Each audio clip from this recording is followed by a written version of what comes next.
tous chers mortels, c'est Dragmar, et on se retrouve avec un nouvel avis manga. Alors, petit aparté qui durera 30 secondes, je vais essayer de faire au plus vite. Oui, ça fait longtemps que j'ai pas fait de vidéo, je sais, il y en a qui me disent tu fais ce que tu veux, mais je fais, voilà, c'était juste qu'il y avait eu des trucs, j'en parlerai plus en détail dans le live fin du mois, j'essaierai d'en faire un, et je tiens quand même à remercier ma copine et Ibi Otaku, parce que c'est notamment grâce à eux deux que j'ai continué, parce que je pense que sans ces deux personnes, j'aurais très certainement abandonné les vidéos. Il y a eu beaucoup de choses là qui a fait que j'avais plus des masses envie, et on m'a un peu poussé au cul, et, bah, du coup je leur en remercie. Donc voilà, des coucou à eux deux. Alors, donc oui, là par contre, la vidéo que vous avez vue hier, elle date du 31 juillet, c'était la dernière vidéo que j'avais filmée, et là, le peu que je vois, tu sens que j'étais encore un peu blasé, là ça va quand même mieux. Donc voilà, on arrête de tergiverser, c'est dur à dire, et on attaque avec un avis manga sur Tsugai. Alors c'est un shonen aventure fantastique fait par Arakawa Hiromu, c'est l'autrice de El Famous Full Metal Alchemist. Alors, elle a aussi fait Arslan et d'autres séries, mais c'est vrai que c'est surtout Full Metal Alchemist qui est très connu chez nous, et qui est, à juste titre, un manga exceptionnel. Là, nouveau titre, c'est vrai que Arslan, j'étais intrigué, notamment du fait parce que c'était l'autrice, mais j'avais moyennement accroché. L'animé, je me suis pas trop mis dedans. Le manga, j'ai quelques tomes, mais j'ai même pas. Je crois que je m'étais arrêté au 4e ou 5e tome, et après j'ai arrêté. J'ai pas continué. J'avais acheté genre les autres tomes, mais j'ai pas continué de lire. Donc là, j'ai pris l'édition collector. Oui, l'édition collector, parce que des fois il y a collector, il y a édition limitée, tout ça. Non, là c'est vraiment l'édition collector. Alors que je redise, qu'est-ce qu'il y a de bien dedans? Alors on a un sorte de... je sais pas si c'est un porte-clés ou un colis, c'est peut-être même un colis, bracelet, je sais pas, c'est un des deux. Avec le logo des deux gardiens qu'on a dans l'histoire. On a un shikishi avec signature de l'autrice, donc ça c'est très beau, et on a le manga. Je sais pas s'il y a une couverture particulière vis-à-vis de ça, et bon, on a un box, on va dire, un peu plus classe... que si on prenait le manga classique. Bon, il n'y a rien d'exceptionnel en soi. À la limite, le shikishi, c'est ce qu'il y a de plus rigolo. Alors, pour l'histoire, nous suivons notre très jeune héros, Yuru, qui vit dans un... Alors, au premier abord, ça a l'air d'être un petit peu un truc moyenâgeux, l'ancien Japon féodal, où, voilà, c'est la vie de tous les jours, tu fais de la chasse, tu fais de la récolte, tu vis de ce que tu peux, quoi, grosso modo. Et Yuru, du coup, est l'enfant d'un des chefs du village, et il essaye de protéger sa sœur, qui est enfermée pour plusieurs raisons. Ça, je vous laisse découvrir. Et à un moment donné, tout son petit monde de tranquillité, de vie paisible de tous les jours, va exploser.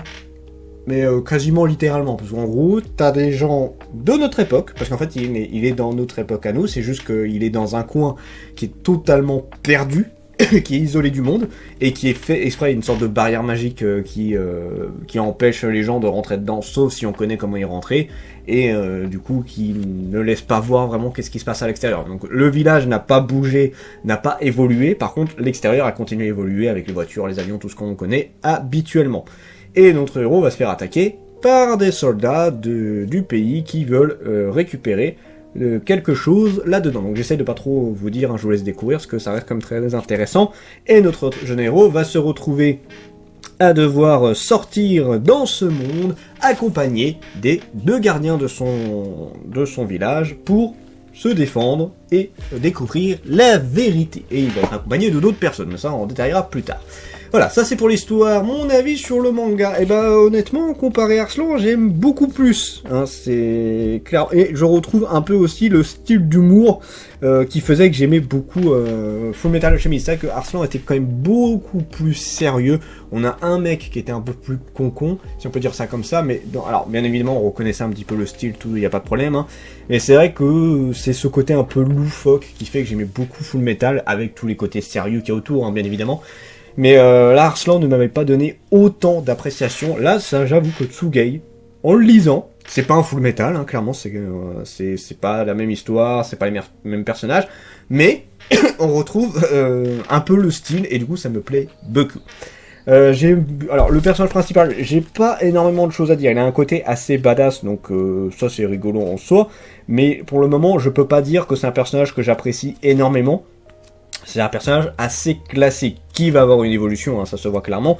Mais pour l'instant, ce que j'aime bien, c'est les deux gardiens. J'avoue que les deux gardiens me font énormément rire. C'est en fait, ils sont complètement barrés, si je peux dire ça comme ça. Et en fait, on est aussi entouré d'un monde où il y a tout ce qui est esprit, pouvoir maléfique, des trucs du genre. Et c'est très rigolo de voir comment c'est géré. Donc on a vraiment, encore une fois, ça fait beaucoup penser aux homonculus qu'il y a dans les... dans Full Metal Alchemist, on a le côté armé, tout ça. Donc je le redis, c'est pas un copier-coller de Full Metal Alchemist, loin de là, ça n'a absolument rien à voir, mais je compare un peu parce que c'est la même autrice, et voilà, pour ceux qui ont beaucoup aimé Full Metal, je pense que vous allez retrouver un petit peu ce côté qui faisait qu'on aimait ça. Voilà, maintenant, faut rappeler aussi, Full Metal, c'était des personnages iconiques, hein, c'est l'un des trucs qu'on ne peut pas reprocher, c'est qu'on a des personnages juste exceptionnels dans cette série-là. Est-ce que dans Tsugai ce sera la même chose ? On verra. L'histoire est assez classique, mais très bien amenée. Je trouve que ça s'enchaîne sans problème. Et maintenant, on va voir ce que ça peut donner. Mais on a quand même un bon début de personnage que j'apprécie énormément. Alors, potentiel du manga. Pour l'histoire, je le redis, il n'y a rien de très exceptionnel dans l'histoire pour le moment. C'est le truc ultra cliché que tu peux trouver un petit peu partout. Mais voilà, ça fait le taf. C'est assez bien travaillé, à voir comment ça va se développer au fur et à mesure. Les personnages, alors je le redis, je ne suis pas encore un grand fan du héros, mais les gardiens, je les kiffe.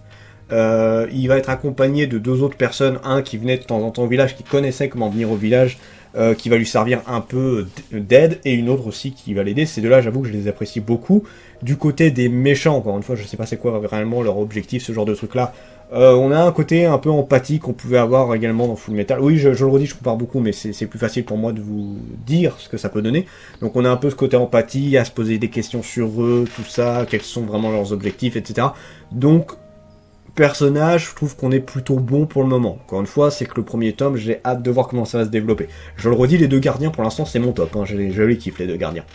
Les dessins, bah, c'est toujours aussi bien travaillé. Hein, les personnages sont très bien dessinés. On a toujours le style de l'autrice qui est magnifiquement beau.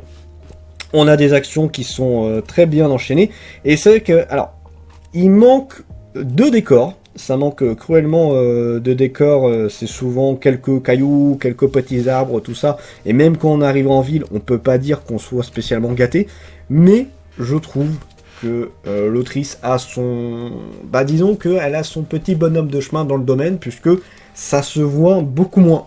Elle sait gérer le découpage des cases, et du coup elle arrive à faire quelque chose qui soit très propre à lire, qui soit très agréable, très fluide, et du coup c'est pas gênant le manque de décor. Après c'est pas un manga où voilà, t'es là pour... C'est pas de l'heroic fantasy où tu vas avoir des décors de malade, on est plus là pour s'en mettre plein la gueule vis-à-vis des pouvoirs, et à ce niveau-là, au niveau des combats et des pouvoirs pour l'instant, ça va, j'ai rien à redire, c'est très bien. Donc maintenant, à voir encore une fois ce que ça va donner plus tard, mais je pense que ça va aller de mieux en mieux au fur et à mesure.